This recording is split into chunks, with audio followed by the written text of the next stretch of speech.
do appreciate everyone for joining. Great spring day out again. Kind of nice to finally have some actual spring weather without 50-mile-an-hour winds too. So we're going to run through several things. Paige is on the road, but she's also on. So welcome, Paige. Thanks, Jim. Yep. And we'll also have a special guest, Brian Rosberg, Climate Enablement Manager, that will be able to add some points at the end. First things first, though, somebody has a birthday today. Happy birthday, Paige. Oh boy. Thanks. Appreciate that. Yeah. And the candles on the cake there definitely are not representative of your age. Definitely not. Thank you. You bet. Makes it a great day when you can have a DACAT and your birthday all together. It's a perfect day. No matter what happens, already perfect Right. day. Yeah. So going to jump into the agenda. Talk a little bit about GDUs since we're starting to accumulate a few, and moisture update as far as some statewide precipitation figures. Also, we do have emergence, so that makes things fun. So we can start looking at how our corn and soybeans are coming up. So we want to talk a little bit about that. Sometimes when we're looking at stuff that's a little uneven, we always have to remind ourselves what normal looks like and really how corn goes through the germination process. Of course, once we've got emergence, then we need to be starting to talk about evaluating stands, replant guidelines, some of those fun things. And then, of course, the old taboo topic of if we need to replant or if anybody's asking about relative maturity, which even 2 weeks ago that had come up. And of course, we kind of dismissed it and said, don't even think about it. Well, I would still think we're kind of at that point. We don't have to really worry about it, but we do want to touch on it. But I do want to start with a trivia question. So 2 weeks ago, that was the first time I'd done this. So I think we'll make it a little tradition, especially reward the people that are on right at the beginning. But the question will be asked, and then the first one to put an answer in the chat will be eligible for a fabulous prize. So trivia question for this time is a little history about the DEKALB Corn Company. So when was DEKALB originally formed? Ooh, good question. We had just as a little hint, we had 100th anniversary celebration not too long ago. Looks like we've It's got about when you started your career, Jim, wasn't it? we've got one answer in, and it is incorrect. So it's still wide open. Yeah, that's good. That's good, Brian. Yes, indeed, 100 years strong. Oh, that's awesome. When was that 100 years? We got another answer that also was incorrect. Close. Oh, we've got a correct answer. Alec Holmgard was the first one in. Jason Stell was just seconds after. So congratulations, Alec. But yes, 1912 was the correct answer for when the DEKALB company came together. It was the DeKalb County Soil Improvement folks. Some farmers and bankers came together to try to improve yields, and of course, seed was part of that. Good job. Yes, well done. Thanks for playing. All right, so jumping into GDUs.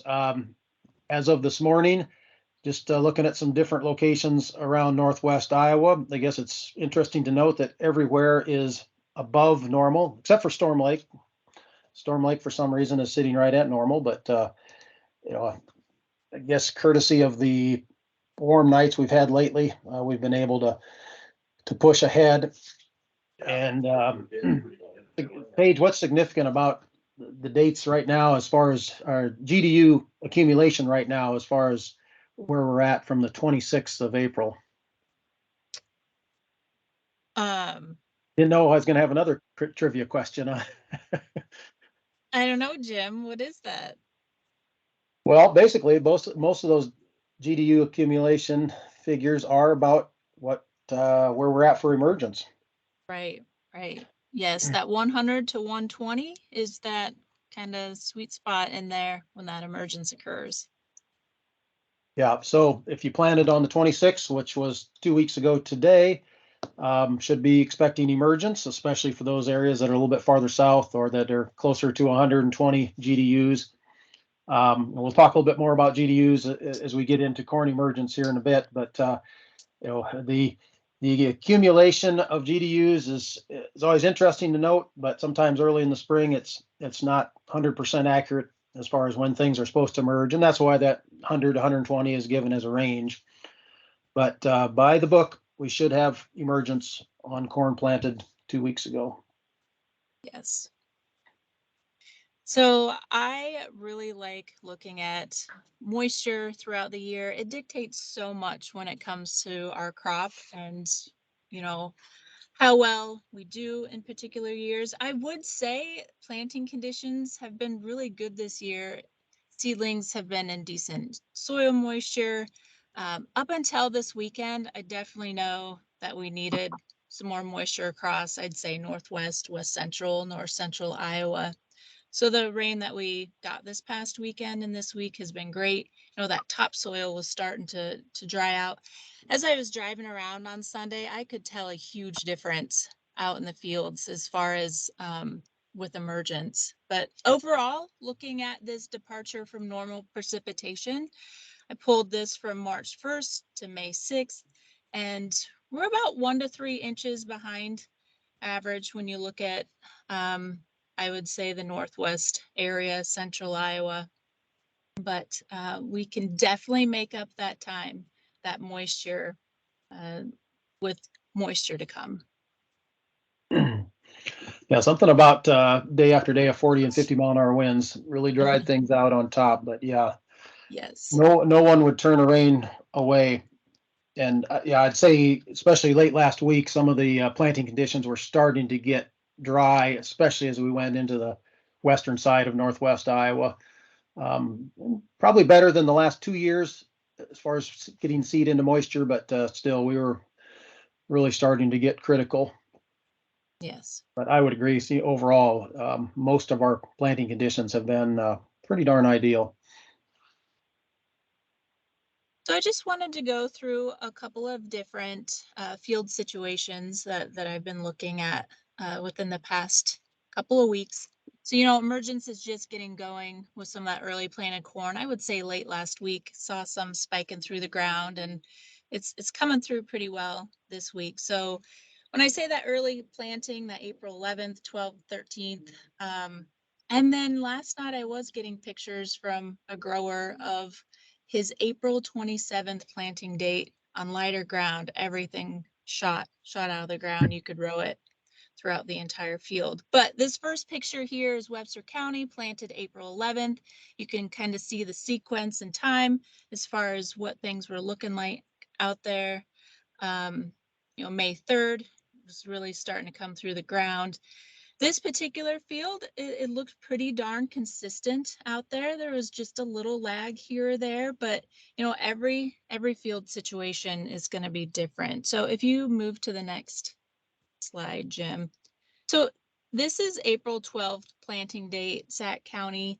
And this is a corn on corn situation. So I am finding as we would, as far as corn on corn, rotated ground, different soil types, we're going to see different emergence. So one of my favorite times of the year early on scouting activities is taking that stand count. So with this particular field, I had gotten called in saying, you know, I'm really nervous. Oh, nothing has emerged yet.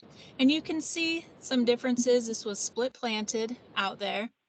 So yeah, we might not see that picket fence that we've seen in some years as far as with early emergence, but it seems like for the most part, things got started out there. But like I said, you know, once that crop comes through the ground, you know, taking some stand counts, note any gaps or plants behind, dig those gaps, see what see what you find. In a couple of slides, I'll go through a few scenarios there. But again, this was taken May 9th as far as the picture, and April 12th planting date. I suspect it's probably getting close to coming out of the ground, especially Friday this weekend.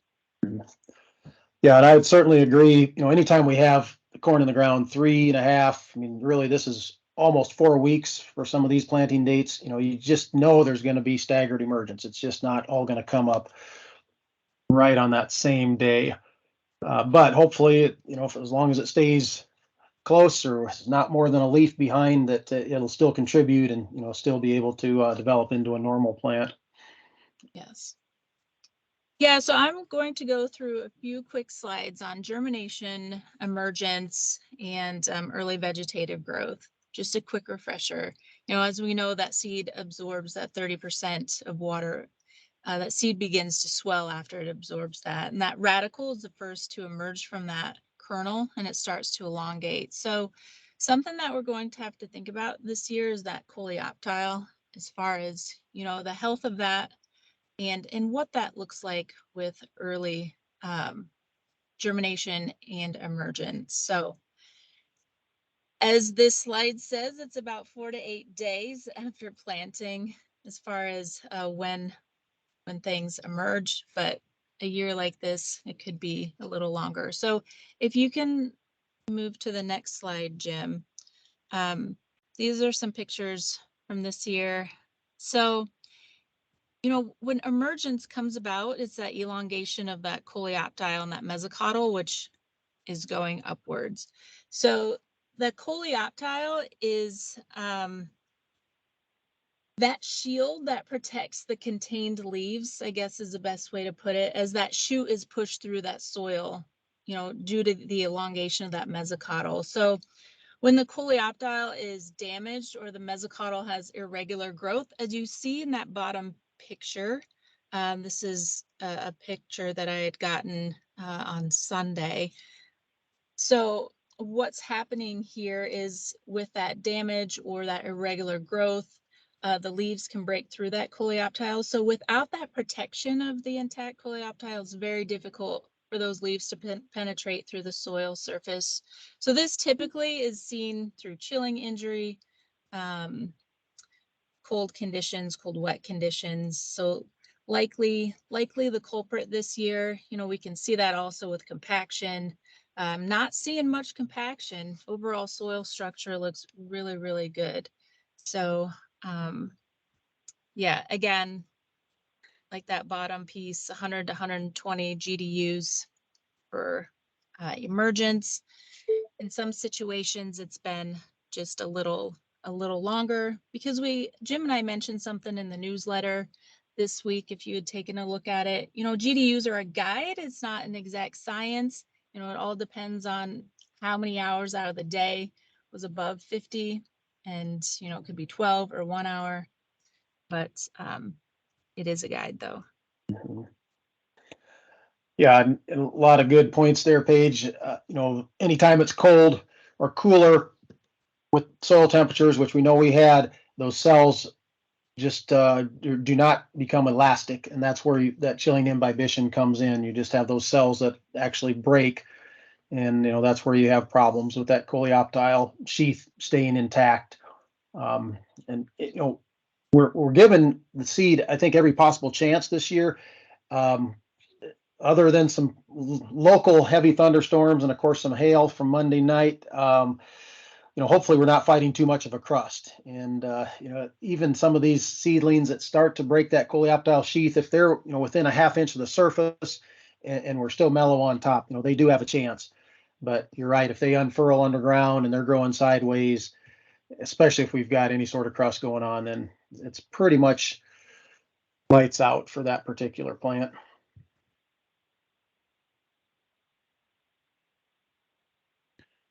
Always good to see what a normal plant looks like. Sometimes we forget that because we get the calls on all the poor ones, but it gives you an idea. Of course, we know that growing point is still below ground, and it will be until about V5. So it can be protected from frost or hail or whatever else Mother Nature throws at it. I I also think it's important to take note as far as when you look at that seed, you can see a little bit of a C-shaped curve by that seed. And that is common and that's okay. You know, the previous slide, we saw some zigzag and some kinks in there, but it is fine for that little natural C shape there. And then that plant grows straight up. So And always looking at the health of the mesocotyle is important. Especially if we start seeing some uneven plants, a lot of times looking at that mesocotyle, that's where fusarium can start in, or some of the seedling diseases.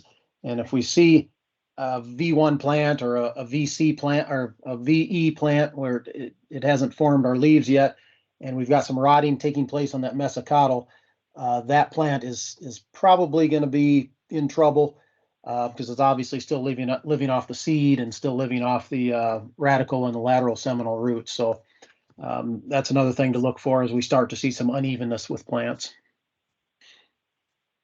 good point. Yeah, so just quick here, that early vegetative growth, you know, staging that plant, you know, that first rounded tip there on that leaf, that visible collar is out, that is V1. And then succeeding leaves with visible collars, you know, will be V2, V3, V4. You know, plant size definitely isn't an indication of stage of development. And as a rule of thumb, you know, again, it's a guide, 50 to 60 GDUs between leaf stages, so about 4 to 5 days. But, you know, once that growing point is above the soil, you know, further plant development takes on, I definitely like to dig up those plants, split that stalk to do any type of determining where we're at on stage of growth. And then, you know, just a quick guide, some general ideas, investigating why gaps are out in the corn stand, you know, some reasons for germination issues. You know, this year we may be seeing that imbibitional chilling injury, that cold injury out there. Dry seeds absorbing cold water, because of that cold rain. We did have a little bit of that, but planting depth too deep, crusting, compaction. Like I said, I'm not seeing much of that compaction piece of it, but no, just a few things that you can refer back to. You know, if there's no seed, I've had many situations of mechanical or birds or rodents coming in. Seed swell, but no sign of coleoptile radical, lack of heat can be the culprit. Seedlings with a hole through it or shows signs of feeding. You know, we've got to think about the seed corn maggot, wireworm, white grubs. I will tell you, I've been digging in corn on corn and rotated ground. I'm finding a fair amount of white grubs out there with some seedlings that have been chewed on. And then, you know, seedlings with the kink and the mesocotyle and coleoptile, we kind of talked about that too, as far as that imbibitional chilling piece. But just a few ideas. Yep, absolutely, because we're getting into evaluation time of the year. Paige, I know you have to jump off here Yeah. pretty soon. I'm going to keep going and jump into soybean emergence. Also have some soybeans coming out of the ground, just a couple shots from that early planting window. So this field I took a picture of yesterday. So it took almost 4 weeks for it to emerge. So that always makes you nervous, but everything I saw actually looked pretty darn healthy. It had just gotten a rain, and so that helped it nice and mellow on top. And then another field yesterday as well. This is no-till field, not a lot of residue. The stalks had been removed, but this really emerging after less than 2 weeks. So moved along real well. So I feel pretty good about the soybeans. And again, even with the soybeans, you know, we don't have the issues that we do with corn that Paige has been talking about. You know, a lot of those soybeans, even if we have some staggered emergence, you know, they're going to be able to fill in pretty well. So far so good on anything that I've seen with soybeans from either the early planting window or from the 2 weeks ago window. And just to, finish up on some of the assessments, getting to that point where we need to make a call if we do have some problems or do have some emergence issues. This is kind of the standard Iowa State chart. I like it as a guideline, but it's also, I think, subject to a little interpretation. Right now, personally, I would still consider us at 100% yield potential. If we're planting today, 10th of May, we maybe even going here for the next few days, I really don't think we've dropped off any yield potential. And whereas this chart, as you get into the 2nd of May to the 15th of May, that's a pretty wide range of dates. And I don't see that really in practical situations that we drop off yield. And I know it's only 4%, but I think right now we're still in good shape as far as 100% yield potential. As we start to evaluate stands, if we've got stands in that 26, 27,000, and obviously a lot of factors go into play, the hybrid, the Earflex, yield potential, are those 26, 27,000 plants healthy? Are they uneven? What are the gaps like? So a lot of factors go into that, but that's what Paige and I would look at for a rough guideline right now, that 26, 27,000. That'll change once we get into next week, or especially 10 days down the road. But again, if we've got a stand that's a little bit compromised and not as healthy as we'd like, and we can be planting here in the next few days, boy, just as well go for it and make sure we're getting ourselves off to a good start. And then on the soybean side, soybeans, it's not so much by date, because we know we can still have good yields as we go later in the year. But it's really more about the health of the stand, the evenness of the stand. That 75 to 80,000 to me is a threshold to use over a pretty wide range of a time frame here going forward. So if we've got good, healthy, evenly distributed 80,000, I'm okay with leaving that. And again, you've got a lot of factors to come into play. If you're on light ground or high pH soils, well, you'd certainly like to have a little higher stand. But if you've got that high fertility field that's got some white mold potential, boy, I'm more than okay with 80,000. So a lot of factors again to consider when you're deciding on that replant.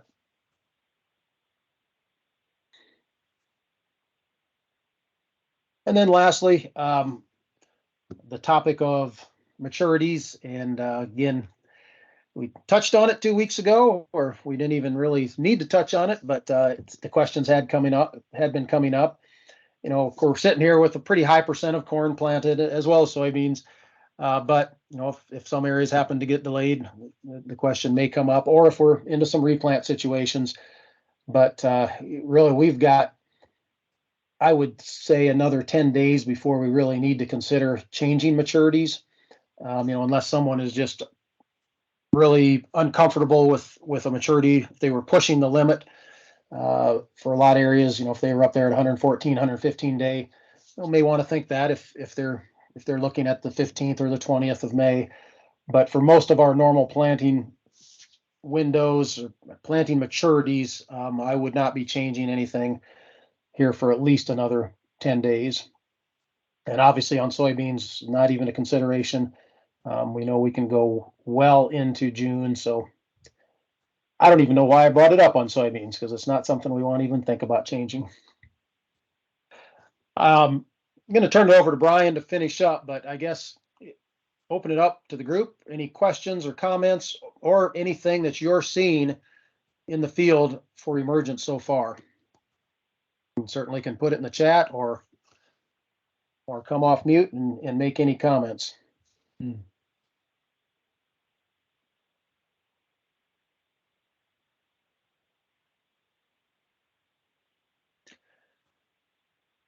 As we go on here over the next week and you start to see emergence, do send messages to your FSR or to Paige and myself. Always curious on how things are looking by comparison by hybrid. So it's something that we can always learn this time of the year.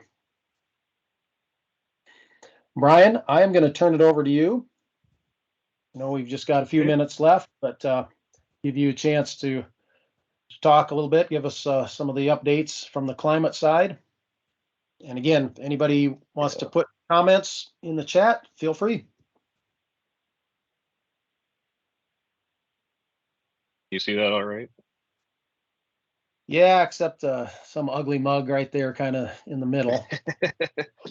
Yeah, I can't figure out how to get that to go away right now, but just wanted to go over a quick little scouting with Jim down here on the bottom. I'm just on the Field View app on my phone, the black and gold one. And in the top right hand corner, I know you won't be able to see like a mouse or anything since I'm on my phone, but those three dots, if you click there, it brings up all the operations or farmers that are shared with you. I would suggest clicking through to which ones you're actually out scouting, looking at, or your field list could be pretty long. And down at the bottom here, I'll go into fields. And I made one here just for demonstration. That blue dot is my location. I'm sitting in my office right now. Across the bottom, there's a cloud, a circle, and that pin, and that's where you want to click to place a pin. Once you place it, it'll bring up this screen where you can click up top here and title it. I usually put the date and my name.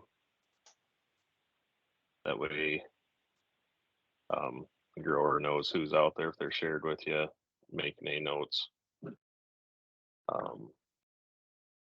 Add any notes you see, population count, anything you're doing out there. On the little blue, you can click add photo. You can click on your camera and take a picture, or if you already have some taken, you can click on your library.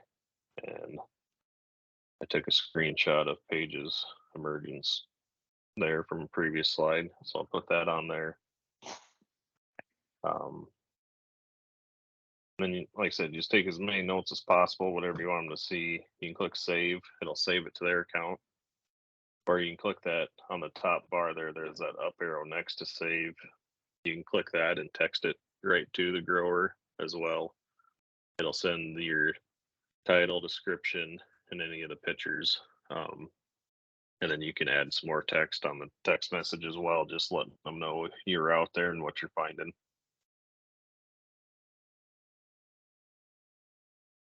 Kind of the quick version of scouting and dropping field pins. If you guys have any questions on that, you let me know. Another little scouting tip on the bottom there, across the bottom, there's a reports tab. You can click on that and you can filter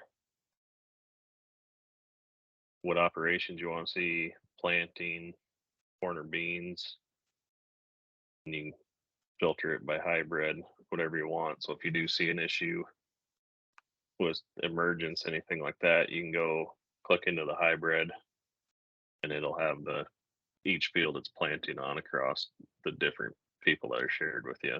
So just another thing to keep in your back pocket to help speed things up while you're out there looking at stuff if you do find something going on. Yeah, I've used that report feature a few times this spring. I do like that. Yeah, it was a nice one to come out. It's handy for growers, but I think it's really handy for dealers as well.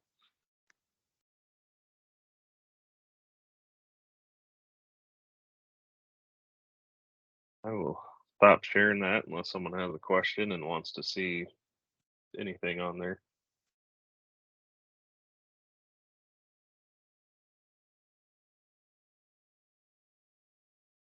All right. Well, thanks, Brian. Appreciate sharing. Yeah, the scouting app has always been a good one. It's probably underutilized, but there's a heck of a lot of possibilities, especially this time of the year, being able to take a picture of emergence and how things compare out in the field to each other. Yeah, if you're gonna be out there doing it anyway, you might as well you take some notes and letting them see it and really get credit for all the work that you're doing in the field. Absolutely. All right, well, we are at 8:30, so I'm ready to wrap it up, but pause for any other questions or comments.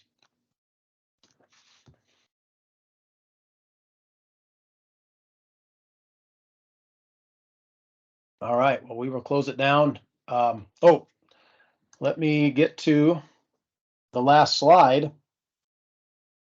For those of you that want to get CCA credit, I'm going to pull that up again. So you can snap on the QR code.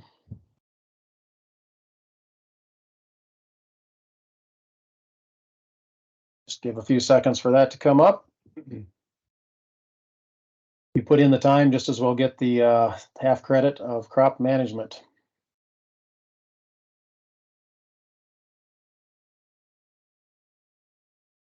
There we go.